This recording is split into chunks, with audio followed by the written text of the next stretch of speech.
ఈరోజు దేవుని వాగ్దానము. దేవునితో నువ్వు చేసుకున్న మనవిని ఆయన దయచేయునుగాక.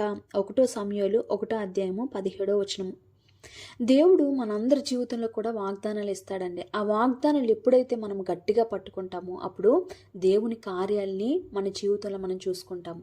అయితే ఈ 1 సమూయేలు గ్రంథంలోని హన్నా ఎంతగానో దేవుని సన్నిధిలో మొరపెడుతుంది, కృంగిపోయింది, కన్నీరు విడిచింది, ఎంతగానో తన హృదయంలో ఉన్న భారమంతా దేవుని సన్నిధిలో విడిచిపెట్టినప్పుడు అక్కడున్న దైవ సేవకుడు ఏలి వచ్చి అంటున్నాడు, నువ్వేమైతే మనం చేసుకున్నావు, నువ్వేదైతే దేవుడి దగ్గర కావాలని అడిగావు, దేవుడు నీకు అది ఇస్తున్నాడు అని చెప్పినప్పుడు ఆవిడ ఎంత సంతోషించింది.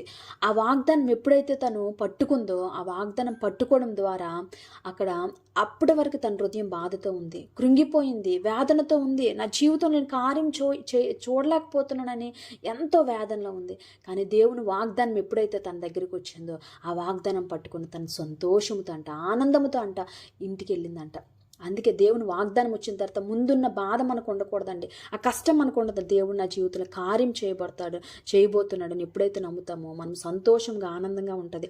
అందుకే నీ వాక్యము నన్ను బ్రతికించినది, నా బాధల్లో ఇదే నాకు నెమ్మది ఇచ్చింది.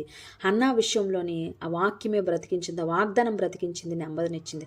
మన జీవితంలో కూడా ఆ వాగ్దానము ద్వారా మనం నెమ్మది పొందుకోవాలని, గొప్ప కార్యాలు మనం చూడాలని దేవుడి కొద్ది మాటలు దీవించి ఆశీర్వదించిన గాక.